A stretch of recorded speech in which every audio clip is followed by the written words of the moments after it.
Rasululloh sollallohu alayhi vasallam marhamat qilyaptilar. Duoni qofiyalisini Alloh va uni rasuli yomon ko'radi dedilar.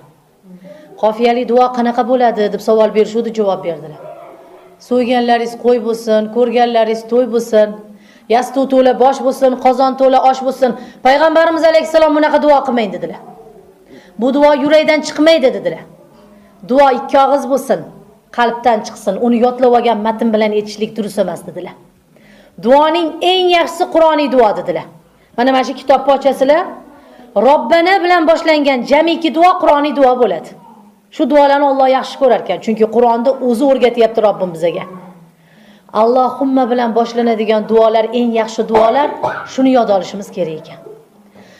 Va payg'ambarim alayhisalom marhamat qildilar. Bugun kecha kunduzda sizni xizmatingizni qilib turgan kishini duo qilmas ekansiz, duoingiz ko'kka ko'tarilmaydi dedilar. Mana. Bir piyola issiq ovqatingizni pishirib olib keldi-da bir kelin. Eshik ochilib ketsa, "Voy yopinga sovuq kelyapti" deymiz. Bir pas ochilishiga chidolmaymiz vaqti kelsa. Lekin o'sha issiq ovqatni olib kelib qo'ygan kelinni hamma ham duo qilavermaydi. Vaholanki farzandingizni o'rniga farzand bo'lib kelib, sizni uzatgan dastyor qizlaringizni o'rniga qiz bo'lib kelib turib, hovliga chiqmay, mashaqqat chekmay, issiq oshingizni ichib o'tiradigan birovni dastyor bolasini duo qilishingiz shart ekan. Qiladi-da, mana vaqtida qilganman desak, bizani namozdagi duoyimiz qabul bo'lmas ekan.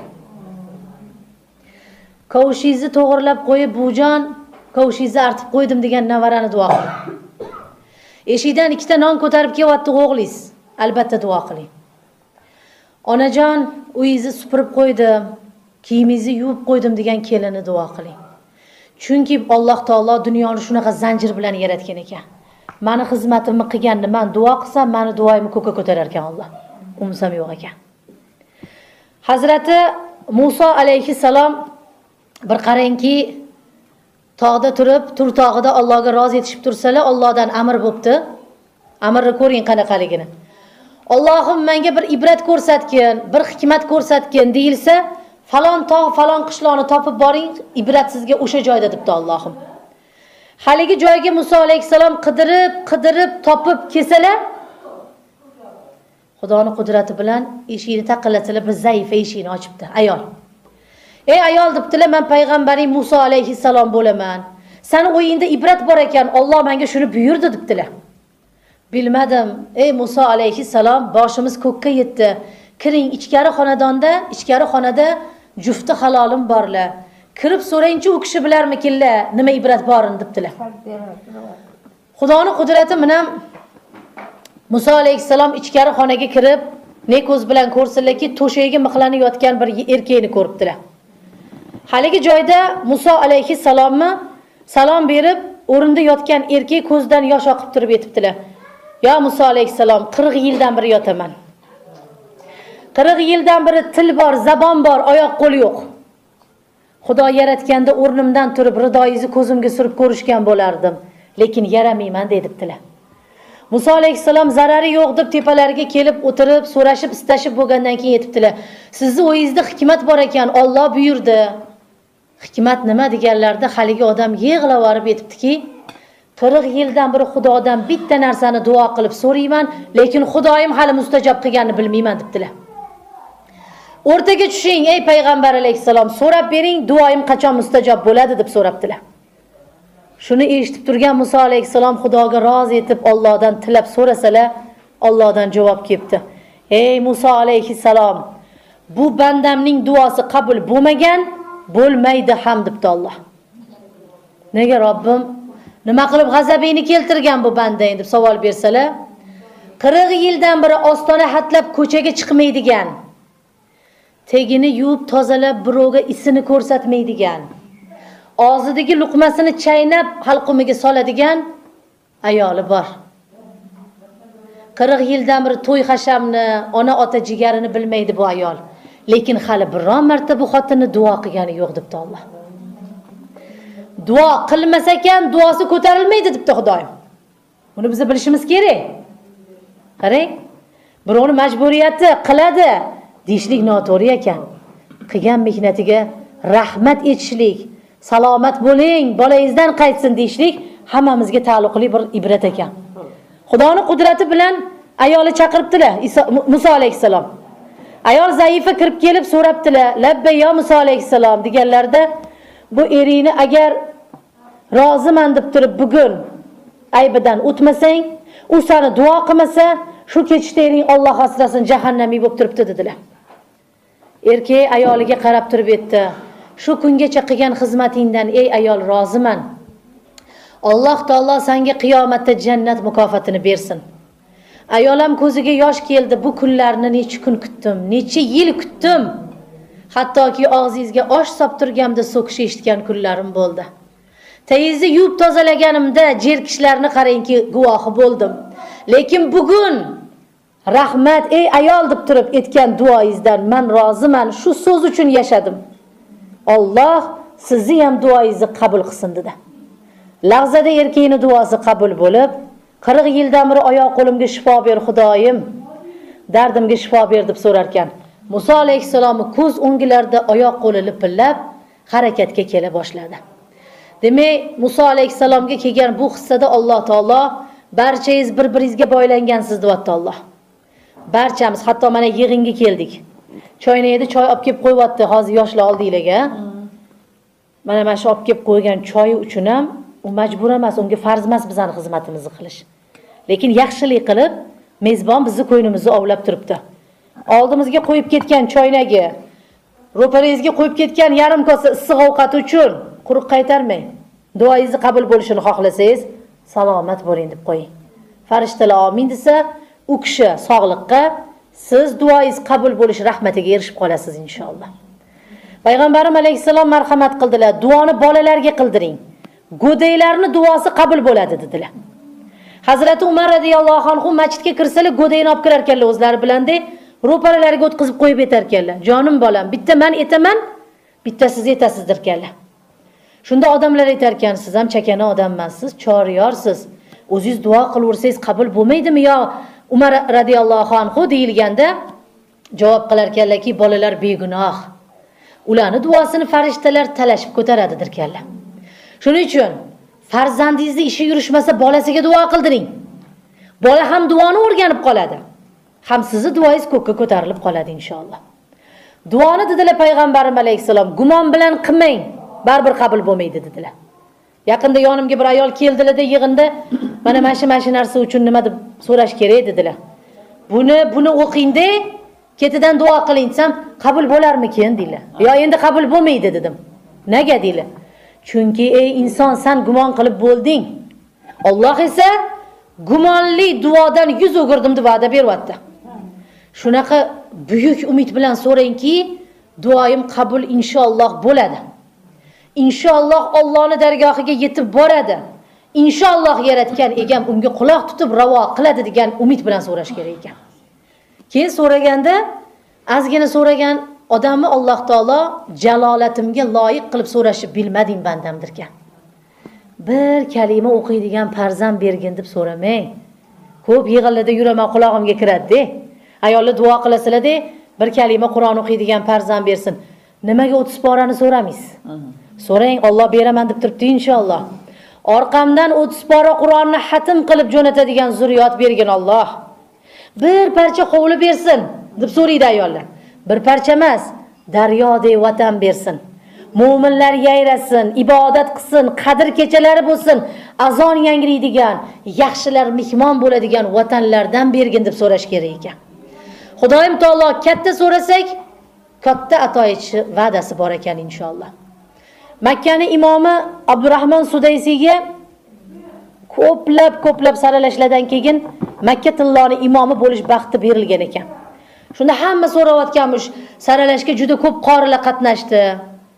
Lekin siz g'alaba qozondingiz. Bugun mana Makka tilloning imomi bo'lib turibsiz. Sababi nima? Ilmingiz zo'rmi? Yoki Xudoning yo'lida bir narsani nazr qiluvmidingiz? Yoki Xudoga qarangki o'tkazgan bir chiroyli ibodatingiz bormi deb so'ralganda, Abdurrahmon Sudays ko'zlarini yumib, ikkita yuzlaridan yosh yumalab turib aytgan ekanlar, onajonim.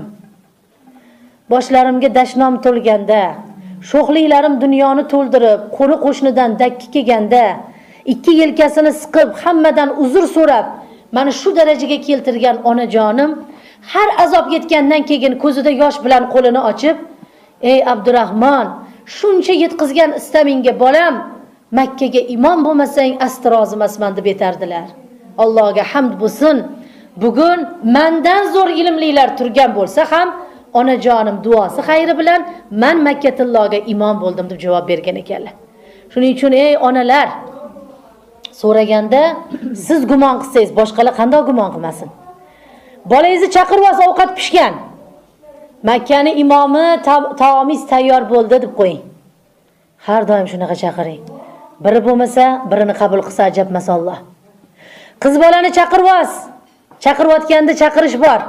Ey mu'minlarning onasi, qorilarning onasi, uyg'oning deb chaqirish kerak ekan. Xudoning qudrati bilan payg'ambarim alayhisalom bir joydan o'tib ketayotsalar, bir ayol bolasini qarg'ab turganmish. To'xtabdilar-da, erinmasdan oldiga borib yetibdilar. "Ey ayol" debdilar. "Sen aytgancha bo'lsa, sen aytgandek bolang shu narsalarga giriftor bo'lsa, so'yinasanmi?" debdilar. Haligi ayol yoqasini ushlabdi-da, "Tavba" deb gapiring. "Tavba qildim yo payg'ambar alayhisalom, jonimdan o'tkazib yuborsa shunaqa devoraman" deganlarda, "Joningdan o'tib ketsa bir so'zni o'zingga odat qil" debdilar. Nimani deb so'ragan ekanlar? "Burning yerga tekkur" deb aytgan. Bolangni burni yerga tegsa sajda qiladi debdilar. O'tib ketibdilar. Haligi ayol shundan keyin shuni odat qilibdi, qachon bolasi javratsa, vujudi qarangki to'lqinlanib ketsa, ha burning yerga tekkur deb aytadigan odat qilibdi. Bir vaqtda bularimiz juda dono bo'lishardi-da. "Hay o'yinga bug'doy to'lgur, meni aytganimni qilmabsan-ku" deb aytilardi. Ha? Men yerdan kesak olib ukalarimizga otardilar, "Buvim, bolalar endi sho'x bo'lardi, meni qulog'imda qolgan." O'g'il bolaga qarab aytardilar, "Ha, urug'ingdan ko'paygina" derdilar. O'g'il bola urug'idan ko'paysa, serfarzand, ser davlat bo'ladi. Shuning uchun bizlarni so'rayotgan narsamiz, ey aziz ayollar, joningiz og'rib turganda ham, "Ha Alloh ikkita ko'zingga hayo bersin" deb qo'ying. Ertasi kuni kelib, "Onajon kechiring. Kecha tutoqib turuvdim, yuzingizga eshik yopdim. Ko'chaga chiqib afsus qildim. Mushtiparim, Ka'batullohim, dilingni og'ritgan bo'lsam kechir meni" deb kelib qolsa, yana inshaalloh ro'shnoligi o'zimizga bo'lar ekan. Anunda bo'g'irsangiz bo'lib ketaveradi, lekin iymonini so'rasangiz, u iymonga inshaalloh duchor bo'ladi. Payg'ambarim alayhisalom marhamat qildilar. Payg'ambarlar 124 mingta bo'lgan. Hammasini duosi qabul bo'lgandek, badduosi ham qabul bo'lgan dedilar. Nuh alayhisalomdek payg'ambarni qavmi to'ydirib yuborganda duoibat qilganlarida yer yuziga suv toshqinidek balo kelibdi. Lut alayhisalom, Solih alayhisalomlar qavmidan to'yib ketganda osmondan har sayin tosh yog'ib, chinqiriqli shamol bilan odamlarni eti uzilib, qarangki ofatga duchor bo'libdi. Payg'ambarim Muhammad alayhisalommi chakkalariga tosh tegib, chakkalaridan issiq qon oqqanda Jabroil alayhisalom kelib aytgan ekanlar, Allohning arshi titrayapti. Sizni yuzingizdan qon oqizganlarni duoibat qilar ekansiz, yo Muhammad alayhisalom. Alloh Toif shahrini yerga yuttirib yurar ekan dedilar. Shunda payg'ambarim alayhisalom ko'zda yosh, qonab turgan yuz bilan bitta narsani aytdilar. Ey do'stim Jibroil alayhisalom, men dunyoga odamlarni qarg'ash uchun emas, men dunyoga odamlarni duoyi xayr qilish uchun yaraldim dedilar. Qaysi ummatim mendan bo'lsa birovni qarg'amaydi dedilar. Mana biza ummati Muhammadmiz inshaalloh desak, birovni qarg'ash bizaga qarangki durust emas ekan. Sarvari koinot alayhi salatu vassalom Toif shahriga iymon so'radilar. Otalariga qo'nmadi-yu, qarangki bolalariga qo'nib, kelajakda mana shu bolalar tobiinlardan, aziz avliyolardan bo'lib dunyodan o'tdi. Demak, aziz ayollar, payg'ambarim alayhisalom marhamat qilyaptilar. Tavba surasining 60-oyatida Alloh va'da berdi. So'rang, men qabul qilaman dedi. Alloh yolg'on gapirmaydi. Alloh haq va'dani beradi. Qabul qilaman deb Robbim buyurdimi, ana endi uni inshaalloh qabuliga ishonish kerak ekan. Xudoning qudrati bilan payg'ambarim alayhisalomning davrlarida bir ajoyib voqea sodir bo'ldi. Rasululloh sollallohu alayhi vasallam davrlarida Madinada hovli bo'lib berildi. Bir sahoba yigit hovli xarid qilsa, qoziq qoqib yon devor qo'shnisi Yahudi jugit kampir bo'lib tushib qoldi. Haligi jugit kampir 9 ta o'g'li bor ekan. Qarab tursaki, sahoba erkegiga, musulmon erkegiga 3 ta bolasi bilan ham shuncha hovli. Bu ayolga 9 ta bolasi bilan ham bir xil hovli bo'lib berildi. Haligi ayol hasad qildi. Yahudi hasad qildi-de, odamlarni aqlidan ketsin, unutsin, bir chiroyli tadbir qilaman de, shu hovlini o'zimga o'zlashtiraman dedi. Oradan vaqtlar o'tdi. Odamlar kimni hovlisi kimniki ekanligini qoziq tortilgan yerdan aniqlamaydigan vaqt kelganda, etagini boshiga yopib ayol hammani chaqirib, shu hovli uniki ekanligini, sahoba o'zlashtirib olganini tuhmat qilib atrofga jar soldi. Sahoba har qancha urinmasin, ko'zda yosh bilan harakat qilmasin, qoziq qoqilgan yer unikiligini isbotlab bera olmadi. Va oxiri kuchi qolmagandan keyin haligi ayolga qarab aytdi: "Ey ayol, bugun peshonamda halol bo'lib turgan narsani senga qo'yib ketyapman. Lekin shu hovli senga buyurmasin" dedi. Shu hovli tez kunda senga qabriston vazifasini o'tasin dedi. Haligi sahoba ketdi. Qoziqlar aylantirilib, ikkita hovlini bitta qilib jamlab, ayol gul aylantirib hujra solib, 9 ta o'g'liga imorat bitib berdi. Tez kunda xotinning ko'zi ko'r bo'lib qoldi. Devorni paypaslab yuradigan ayoli ro'zg'orda qiynalayotganini ko'rib, o'g'illari hovlidan quduq qazib berdi. Haligi quduqqa chelak tashab, sug'urib olib, ro'zg'orda unnaydigan odat chiqardi bu ayol. Lekin ming afsuski, yaqin orada ayolning qo'lidan, belidan quvvat ketib, chelakni tortaman deb boshi bilan og'ib quduqqa tushib ketdi. Ayolni kunlab qidirishdi. Ayolni haftalab qidirishdi. Ayol hech qayerdan topilmadi. Vallohning marhamati bilan tez kunda hovlidan badbo'y hid tarqala boshladi. Beliga arqon bog'lab, qo'lida shamchiroq bilan o'g'illaridan biri quduqqa tushib ne ko'z bilan ko'rsinki, ayol suvni yuzida hishib yotganini ko'rdi. Qaytib chiqib, og'a-inilariga aytgan bitta gapi bo'ldi: "Endi xohlasak ham onamiz suvdan ko'tarib ola olmaymiz" dedi. Hammalari qo'llariga bittadan xarsang tosh olib, quduq og'zini to'ldirishdi. Ayolni tosh bo'ron qilib, o'sha hovliga dafn qilishdi. Haligi erkakni etgan qarangki duoibati o'z natijasini topib, ayolga shu hovli hech qancha kunlarda rohat bilan yashashga buyurmadi. Shuning uchun bir vaqtda ota-bobomiz aytardilarki, oqlig'i haqqi bilan bolam yerri haqqi og'ir bo'ladi. Yerri haqqidan ehtiyot bo'linglar degan gaplar bo'lardi. Bir qoziq qoqayotgan otalar ko'chaga emas, ichkariga mendan ketsa ketsin, birovning haqqi yuqmasin deb turib, qozig'i avvalgilar Xudodan qo'rqib ichkariroqga qoqardi. Hozir ko'chalar bilan o'rab olinadi. Sal kechroq kelsin, qo'shnilarnikiga qarab tortiladi. Bir qarich yoqqa o'tib ketadi, bir qarich bu yoqqa o'tib ketadi. Ko'chalar bilan qo'shiladi va ko'chada odamlarning o'tadigan yo'lagi qolmaydi. Men yaxshilab qarab turib aytaman. Ta'ziyaxonaga borib fotiha o'qib kelaman desangiz, oynani tegidan yuradigan yo'laklar bo'lardi bizning yoshligimizda. Onalarimiz yetaklab bog'chalardan qaytib kelishardi. Yo'laklar yo'q, o'rab olingan hamma yoq. Ta'ziyaxonaga borsangiz, xohlaysizmi, xohlamaysizmi, erkakni oldidan katta ko'chadan o'tishga majbursiz. Mana shu narsalar qiyomatda alomati ekan. Payg'ambarim alayhisalom qiyomatga kelib odamlar duoibatdan va yerri haqqidan qo'rqmaydigan bo'lib ketadi degan ekanlar. Eng yomoni bu yerri haqqi qabrdan toraytirib tortib olinar ekan shu odam qabrga qo'yilganda. Faraz qiling, qabrda yotibdi lahatda. Yer siqilib kelib 10 qovurg'asi yotgan insonni chap qovurg'aga qarsillab singib ketar ekan. O'kirarkan qabrda yotgan mayit, Alloh qaysi gunohim uchun deyilganda, yer yuzida musulmonning yeriga bir qarich hovlisiga qilgan tajovuzingdan bugun lahatdan urib qoldik deb Alloh amr qilar ekan. Demak, inshaalloh yerni haqqi qabrda bizni tutmasligi uchun mana shu narsadan duoibatidan ehtiyot bo'lishlikka buyurilgan ekanmiz.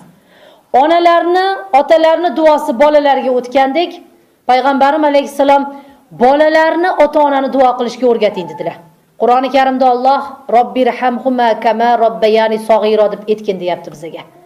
Bir parcha go'shligimda menga rahim qilgandek, ona otamga rahim qilgin Xudo deb yalingin menga deyapti Alloh. Ota-onasini duo qilmagan farzand jaynamozdan quruq turib ketsa, xoh ota-ona tirik bo'lsin, xoh o'tgan bo'lsin, farzandning nomi badbaxtlar ro'yxatiga yozib qo'yilar ekan.